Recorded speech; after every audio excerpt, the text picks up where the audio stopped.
Sa mismong gitna ng Gaza, may mga taong nakakita ng isang napakaliwanag na liwanag, parang liwanag na bumaba mula sa langit.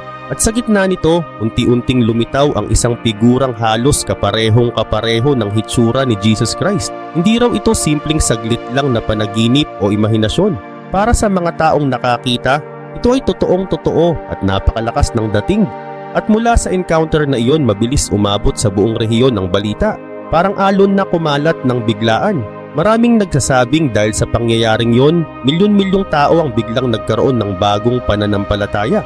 Sa kwento ng mga nakarinig nito, napakaraming Muslim daw ang lumapit kay Jesus na para bang isang malawakang spiritual awakening ang biglang naganap. Para sa iba, hindi lang ito tungkol sa bilang ng nagbago ng pananampalataya. Ito ay palatandaan ng isang pag-asang matagal nang hinahanap ng maraming tao.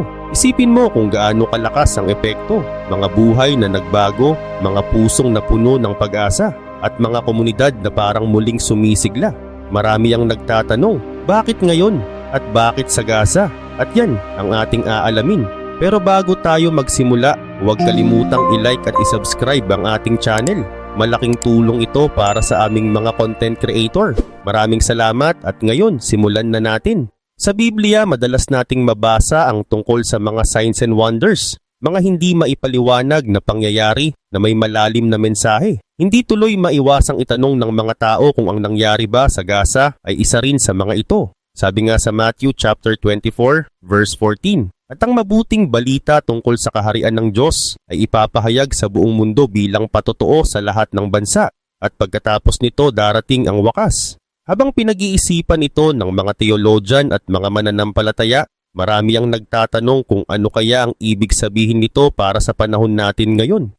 Ngayon isipin mo ulit ang Gaza, isang lugar na kilala sa hirap, gulo at kagipitan. Tapos biglang nagiging entablado ng isang kakaibang pangyayari.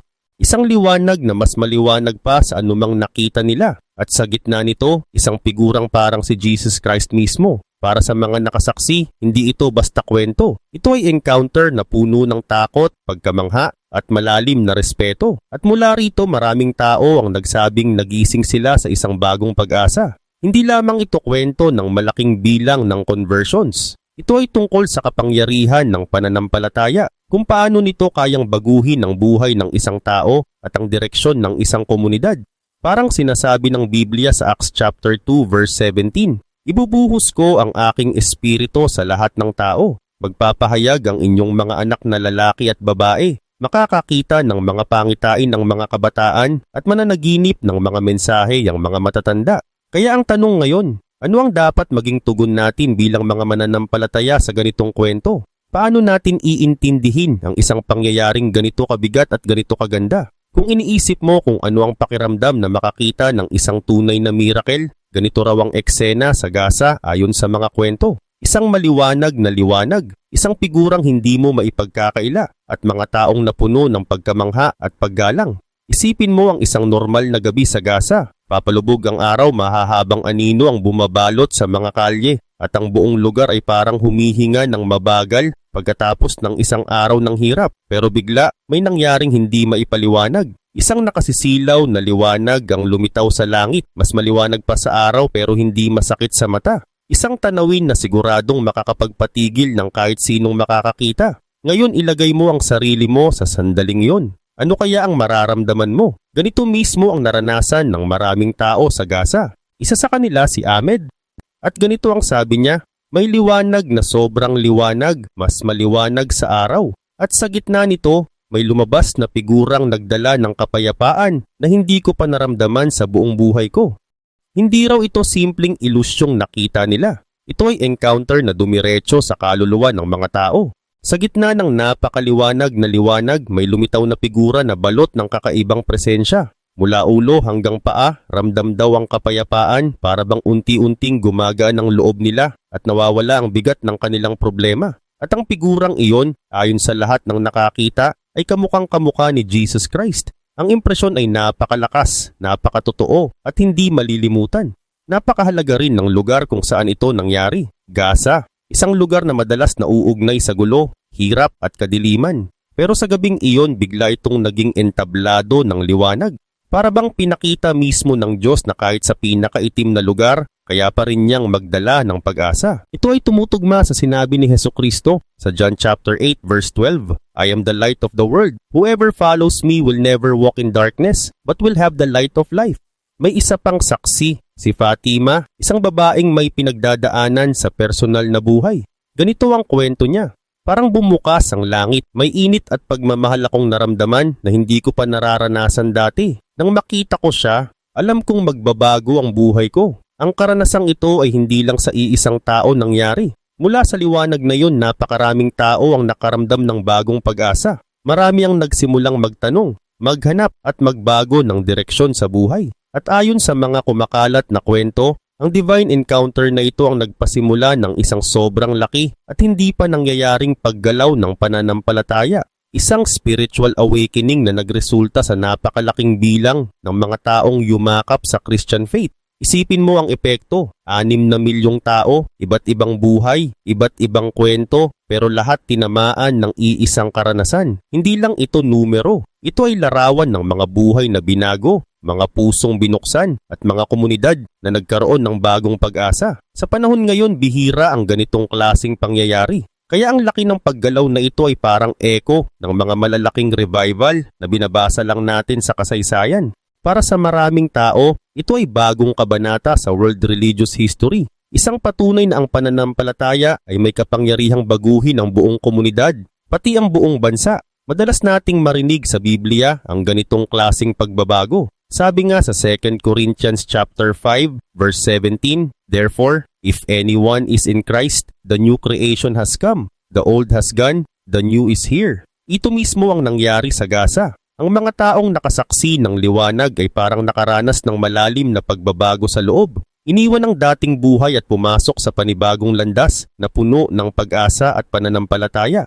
Para mas maintindihan ang bigat ng pangyayaring ito, isipin natin ang mga numero. Sa kasaysayan, ang malawakang pagbabago ng relihiyon ay inaabot ng maraming taon, minsan dekada pa. Pero sa Gaza, nangyari raw ito halos sabay-sabay. Para bang isang kisap mata lang. Isang bilis na hindi maipaliwanag, maliban na lang kung totoong may napakalakas na presensya ng Diyos na dumampi sa lugar. Hindi lang ito tungkol sa dami ng nagbago. Ito ay tungkol sa bilis at tindi ng pagbabago. Parang isang buong komunidad ang biglang ginising ng isang napakalakas na liwanag. Isa pa sa mga nakasaksi ay si Muhammad. Matagal na raw siyang hindi naniniwala sa mga himala. Para sa kanya, mga lumang kwento lang yan. Pero nang gabing iyon sa Gaza, biglang nagiba ang lahat ng paniniwala niya. Ganito ang sinabi niya, akala ko dati katang-isip lang ang mga himala, pero nang makita ko ang liwanag at ang kapayapaang naramdaman ko, hindi ko na kayang pagdudahan. Alam kong may banal na nangyayari sa harap ko. Para sa kanya, ang gabing iyon ay parang pagsisimula ng bagong buhay. Isang personal at spiritual awakening na hindi niya inasahan. Ang nangyari sa Gaza ay naging beacon of hope. Isang paalala na kahit sa mga lugar na puno ng gulo at pagdurusa, may pagkakataon pa ring pumasok ang liwanag ni Jesus at baguhin ang puso ng tao. Sabi nga sa Matthew chapter 5 verses 14 to 16, You are the light of the world. A town built on a hill cannot be hidden. No one lights a lamp and hides it. Instead, they place it on a stand and it gives light to everyone in the house. Let your light shine before others so they may see your good deeds and glorify your Father in heaven. Ang nangyari sa Gaza ay parang buhay na larawan ng talatang ito. Isang liwanag na hindi kayang itago. Isang pangyayaring nagpakita ng kapangyarihan at presensya ng Diyos sa gitna ng kadiliman. Habang pinapakinggan natin ang mga kwento ng mga nakasaksi, paalala ito sa ating lahat. Hindi kailanman nawala ang Diyos. Hindi siya tumitigil sa pagkilos. Minsan, ginagawa niya ito sa mga tahimik na paraan. Pero minsan, tulad ng sa Gaza, nagpapakita siya sa paraang hindi mo malilimutan. Ang mensaheng ito ay hindi lang para sa mga nakakita ng liwanag. Ito ay para sa ating lahat. Palalimin ang pananampalataya, magtiwala sa kapangyarihan ng Diyos, at buksan ang mga mata sa mga senyales ng kanyang presensya sa mundo. Isa sa pinakamakapangyarihang bahagi ng kwentong ito ay ang reaksyon ng mga lokal na leader na nandoon mismo. Mga imam at religious leaders, mga taong matagal nang tinitingala at kinikilalang haligi ng kanilang komunidad, ay napahinto at napaluha sa nakita nila. Ayon sa ilan, may boses pa silang narinig sa puso nila. Isang boses na tila tumatawag sa kanila para sundan ang bagong landas na ipinapakita ng liwanag. Isa na rito si Imam Hassan. Mahigit 2 dekada ng leader sa kanilang lugar, Ganito ang sinabi niya, "Ramdam ko ang tawag na sobrang lakas. Para bang mismong Diyos ang kumausap sa akin. Alam kong kailangan kong sundin ang liwanag at takayin ang mga tao ko sa bagong katotohanang ito." Isipin mo kung gaano kalaki ang epekto kapag mismong mga pinuno ang unang nagbago. Kapag nagbago ang leader, natural na sumusunod ang mga pamilya, kapitbahay at buong komunidad. Kaya ang nangyari sa Gaza ay hindi lang personal na pagbabago. Ito ay malawakang paggising. Ang ganitong klasing pagbabago ay paulit-ulit ng kinukwento sa Biblia. Tulad na lang ng nangyari kay Saul sa Acts chapter 9, isang taong umuusig sa mga Kristyan noong unang panahon. Habang papunta siya sa Damascus, biglang may liwanag mula sa langit na tumama sa kanya. Narinig niya ang tinig na nagsasabing, "Saul, Saul, bakit mo ako inuusig?" At mula sa encounter na yon, nagbago ang buong buhay niya. Mula Saul naging Paul, isa sa pinakamalakas na tagapangalat ng salita ni Jesus. Kaya marami ang nakakakita ng pagkakatulad ng nangyari sa Gaza. Liwanag, presensya, pagbabago at isang panawagang hindi mo kayang baliwalain. Nang kumalat ang balita, parang apoy itong lumaganap. Iba't ibang media outlet ang nagulat. Social media ay napuno ng videos, posts at articles tungkol sa pangyayari. Iba't ibang tao, kahit mula sa iba't ibang relihiyon at bansa, ay nagtanong, nagulat at na-curious. Pati mga skeptics ay napaisip. Isa na rito si Dr. James Thompson, isang kilalang kritiko ng religious miracles. Ganito ang sabi niya, "Buong buhay ko, trabaho kong i-debunk ang mga himala. Pero ang nangyari sa Gaza, hindi ko pwedeng basta itapon. Totoo ang mga testimonya at napakalaki ng epekto. Kailangan itong seryosohing pag-aralan." Habang mas maraming kwento ang lumalabas, mas lalong lumilinaw ang pattern, liwanag, pag-asa at pagbabagong buhay. Hindi lang spiritual ang epekto, emosyonal at psychological din. Maraming nagkwento na para bang may biglang nawala sa dibdib nila. Ang bigat, ang lungkot, ang matagal ng takot. Para bang may bagong linaw na pumasok sa isip nila.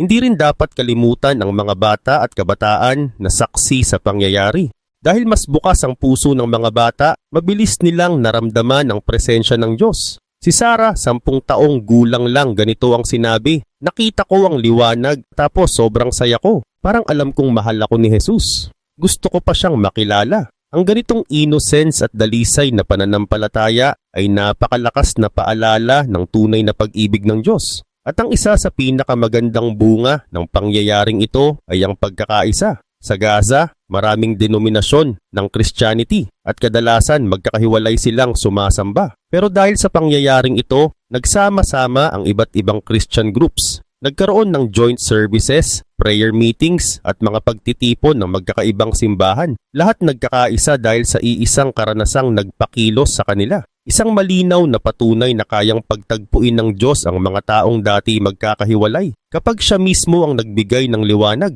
Sabi sa Ephesians chapter 4, verses 4 to 6, "There is one body and one spirit, one hope, one Lord, one faith, one baptism, one God and Father of all." Ang nangyari sa Gaza ay parang buhay na larawan ng talatang ito. Iba't ibang tao, iba't ibang pinanggalingan, pero nagkaisa sa iisang pananampalataya kay Jesus. Minsan may mga kwento talagang kayang baguhin ang pananaw mo sa buhay. At yun ang nangyari pagkatapos umabot ang balita tungkol sa paglilitaw ng liwanag sa Gaza. Hindi lang ito eksena na nakaka-amaze. Ito ay naging malalim na spiritual awakening na kumilos sa puso ng milyon-milyong tao. Isa sa kanila si Ali, isang Muslim na buong buhay ay tapat sa kanyang relihiyon at komunidad. Pero nang gabing iyon biglang may nabago sa kanya. Ganito ang sabi niya, "May naramdaman akong hindi ko pa naramdaman kahit kailan. Parang hinawakan mismo ng Diyos ang puso ko. Nakita ko ang figura ni Jesus at alam kong nakakasaksi ako ng isang himala. Napuno siya ng kapayapaan, isang kapayapaang hindi niya naranasan sa buong buhay niya. Mula doon, niyakap niya ang Christian faith at nakatagpo ng bagong direksyon sa buhay niya." Si Fatima naman, isang ina ng 3, ay dumadaan sa mabibigat na pagsubok. Magulo ang pamilya, halos hindi niya alam kung saan kukuha ng lakas. Pero nang makita niya ang liwanag at ang figurang kahawig ni Jesus, nag-iba ang lahat. Ayon sa kanya, parang biglang nawala ang lahat ng bigat ko. May init at pagmamahal na bumalot sa akin. Alam kong tinatawag ako ni Jesus. Hindi lang siya ang nagbago. Pati ang mga anak niya ay sumama sa bagong pananampalataya. Ang dati nilang puno ng takot na tahanan ay napalitan ng pag-asa at bagong direksyon. At hindi sila nag-iisa. Sa buong Gaza, libo-libong tao ang nagsabi ng halos magkaparehong kwento. Iba-iba ang detalye, pero iisa ang tema, ang malakas na presensya ng Diyos at ang pagbabagong dala nito. Maraming nagkwento na parang sila'y ipinanganak muli, na parang tinanggal ang dating mga bigat at binigyan sila ng panibagong buhay. At tugma ito sa sinasabi sa 2 Corinthians chapter 5 verse 17. Therefore, if anyone is in Christ, the new creation has come. The old has gone. The new is here. Isa pang malakas na halimbawa ay si Hasan, isang lokal na leader na kilala bilang napaka-skeptical tungkol sa mga himala. Buong buhay niya tanong siya ng tanong tungkol sa mga kwento ng divine intervention. Pero nang makita niya ang liwanag, bumaligtad ang mundo niya. Sabi niya, may init at kapayapaan na hindi ko maipaliwanag. Alam kong banal ang nangyayari sa harap ko. Bumukas ang puso ko sa bagong landas. At gaya ng inaasahan ng magbago ang puso ni Hasan, sumunod ang maraming tao sa kanyang komunidad. Mula sa iisang kwento, kumalat ang liwanag sa mas marami pang tao. Hindi mo talaga masusukat ang bigat ng Christianity sa mga conversion na ito. Para sa kanila, ito ay hindi lang pagbabago ng relihiyon, kundi isang pagsilang ng bagong buhay. Para sa marami, ang pagyakap sa Christianity ay parang pagkahanap ng koneksyon sa Diyos na hindi pa nila naranasan kahit kailan. May hatid itong kaligtasan, pag-asa at pagkakataong magsimula muli. Ang mga turo ni Jesus tungkol sa pag-ibig, habag at kapatawaran tumama ng diretso sa puso ng mga bagong mananampalataya. Dito nila nakita ang paraan para buuin ulit ang sarili, ang pamilya at pati ang kanilang komunidad. Makikita ito sa sinabi ni Jesus sa Matthew chapter 11 verses 28 to 30. Come to me, all you who are weary and burdened, and I will give you rest. Take my yoke upon you and learn from me, for I am gentle and humble in heart, and you will find rest for your souls. For my yoke is easy and my burden is light. Sa Gaza, ang pagbabago ay hindi lang tungkol sa mga personal na kwento, kundi pati sa laki ng bilang ng nagbago. Sa buong kasaysayan, ang malawakang conversion ay inaabot ng maraming taon, minsan dekada pa. Pero dito, nangyari raw ito halos magdamagan. Ayon sa mga ulat, ilang linggo lang matapos ang paglitaw ng liwanag, mahigit 6 na milyong katao ang nagdesisyong sumunod kay Jesus. Isang numero na halos imposibleng paniwalaan, pero lalo pang nagpapatunay kung gaano kalakas ang epekto ng pangyayaring iyon. Para maintindihan ang bigat nito, isipin natin ang ilang bahagi ng kasaysayan. Noong panahon ni Emperor Constantine sa early 4th century, unti-unting naging Christian ang malaking bahagi ng Roman Empire. Pero kahit ganoon kabigat ang pangyayaring yon, ilang dekada pa rin ang tinagal bago mangyari ang ganitong pagbabago. Ganito rin sa tinatawag na Great Awakening sa Amerika, mga panahon ng malawakang pagbabalik loob noong 18th at 19th century. Umabot ito ng maraming taon bago lumakas ang kilusan. Pero sa Gaza, iba. Halos sabay-sabay ang pagkilos. Halos instant ang pagbaliktad ng mga puso. At para sa maraming nakasaksi, ang bilis nito ay patunay na hindi ito basta emosyon o impluensya, kundi bunga ng direktang pagkadama sa presensya ng Diyos. Isipin mo na lang, mahigit 6 na milyong katao ang biglang nagpasya na sumunod kay Jesus. At ginawa nila ito dahil sa isang karanasang hindi nila makalimutan. Para sa mga nagbago, hindi lang ito relihiyon. Marami ang nagkwento ng kapayapaan na hindi nila kailanman naramdaman, ng pagmamahal na hindi nila maipaliwanag, at ng pagkadama kay God na parang personal na kumausap sa puso nila. At tugma ito sa sinasabi ng Romans chapter 12 verse 2. Do not conform to the pattern of this world, but be transformed by the renewing of your mind. Then you will be able to test and approve what God's will is, His good, pleasing, and perfect will. Ganito ang nangyari sa Gaza, isang pagbabagong nagsimula sa loob ng tao at lumabas bilang isang napakalakas na kilusan na nagbago ng milyon-milyong buhay. Ang mga nagbagong loob sa Gaza ay hindi lang basta nagpalit ng relihiyon. Dumaan sila sa matinding pagbabago ng isip at puso, parang may bagong buhay na sumibol sa kanila. Isang magandang halimbawa si Lila, isang dalagang matagal nang naghahanap ng kahulugan sa buhay. Ganito ang kwento niya. Nalilito ako noon, parang walang patutunguhan.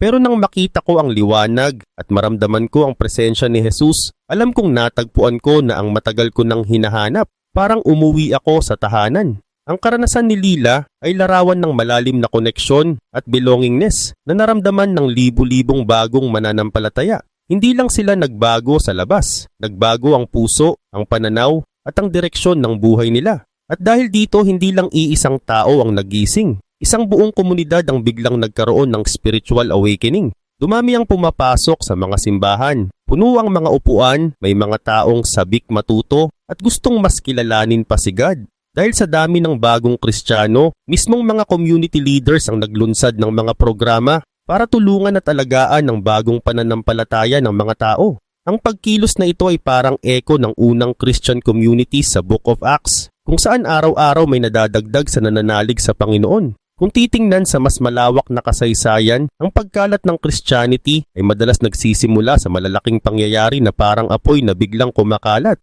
Isipin mo ang nangyari sa Ethiopia noong ika-4 na siglo nang dahil sa pangangaral ni Frumentius, isang buong bansa ang unti-unting yumakap sa pananampalataya at hanggang ngayon nananatiling malakas ang Kristyanismo roon.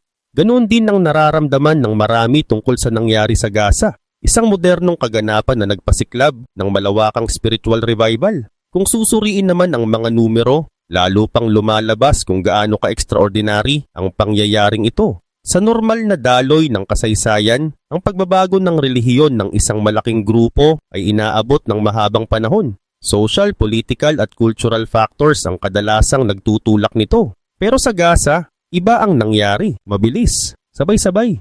At tila isang direktang pagkilos ng Diyos ang nagtulak sa kanila.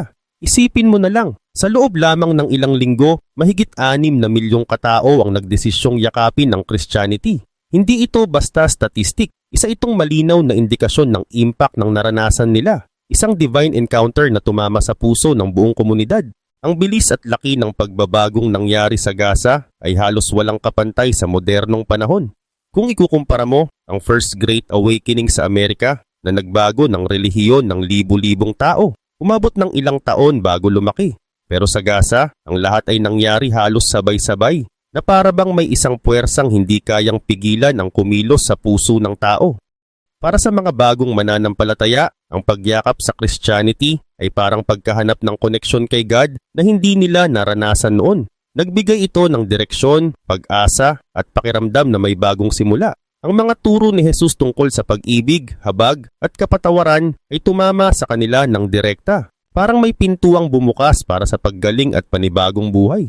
Ito ay tugma sa sinasabi ng Ephesians chapter 4 verses 22 to 24. Put off your old self, be made new in the attitude of your minds, and put on the new self created to be like God. Kaya ano ang ibig sabihin nito para sa atin? At paano ba tayo bilang mga mananampalataya dapat tumugon sa ganito kalaking himala?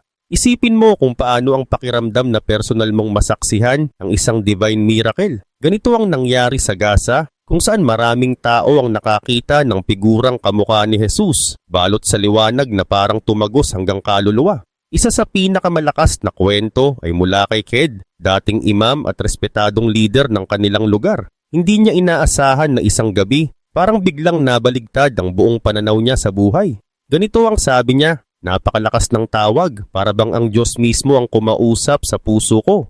Hindi madali ang magbago, pero tama ang pakiramdam. Mas malapit ako kay God ngayon kaysa dati. Ang pagbabago ni Ked ay hindi maliit at tulad ng marami, nagsimula siya sa pagdududa at natapos sa pananampalataya. Ito ang klase ng pagbabago na hindi kayang pigilan ng kahit anong takot o pag-aalinlangan. Pero hindi lang mga individual ang nagbago, pati buong pamilya, pati buong komunidad. May mga tahanan na sabay-sabay na nagpasiyang sumunod kay Jesus, parang echo ng nangyari sa Book of Acts, kung saan buong household ang nabinyagan at naging bahagi ng pananampalataya. Dito makikita kung gaano kalakas ang epekto sa komunidad. Naging mas malapit ang mga tao sa isa't isa, nagkaroon sila ng bagong lakas at nagkaisa sila sa iisang layunin, ang makilala ang Diyos ng mas malalim. Isa pang kapansin-pansin ay ang dami ng kabataan na naging parte ng kilusan. Marami sa kanila ang nawalan ng direksyon dahil sa hirap ng buhay, pero bigla silang nakatagpo ng pag-asa. Isang halimbawa si Omar, 19 years old, na matagal nang naguguluhan sa sarili niyang pagkatao. Ayon sa kanya, nalilito ako noon. Hindi ko alam kung sino ako. Pero nang makita ko ang liwanag at maramdaman ko si Jesus, parang biglang naging malinaw lahat. Parang nalaman ko kung ano talaga ang dahilan kung bakit ako nabubuhay. Malinaw na para sa maraming kabataan, ang pananampalataya ang naging sagot sa tanong na matagal na nilang pasan. At dahil sa pagdagsa ng libu-libong bagong mananampalataya, ang mga simbahan sa Gaza ay muling nabuhayan. Puno ang mga service, puno ang mga prayer meetings, puno ng taong gustong matuto at lumago sa pananampalataya. Ang mga pastor at church leaders ay halos hindi na nagpapahinga. Ginagabayan ng mga bagong sumasampalataya, tinuturuan sila, binibigyan sila ng community na may malasakit at pagkalinga. Parang muling nabuhay ang eksenang makikita sa Acts chapter 2 verse 42. They devoted themselves to the apostles' teaching, to fellowship, to breaking bread, and to prayer. Habang pinagninilayan natin ang mga kwentong ito, lumilinaw ang isang bagay. Ang paglitaw ng liwanag sa Gaza ay hindi simpleng kaganapan. Isa itong malawakang spiritual awakening na kumilos sa puso ng milyon-milyong tao. Ito ay personal. Ito ay pangkomunidad. At ito ay malinaw na tanda ng pagkilos ng Diyos sa panahon natin ngayon. Ang dami ng nagbago, ang lalim ng transformation, at ang bilis ng paggalaw ng kilusan ay patunay na may nangyaring hindi pangkaraniwan. Isang himalang hindi matatanggihan ang kapangyarihan. Ito ay paalala na ang mensahe ng Biblia ay totoo at ang pananampalataya ay may kakayahang baguhin ang buhay, ang pamilya at pati ang isang buong komunidad.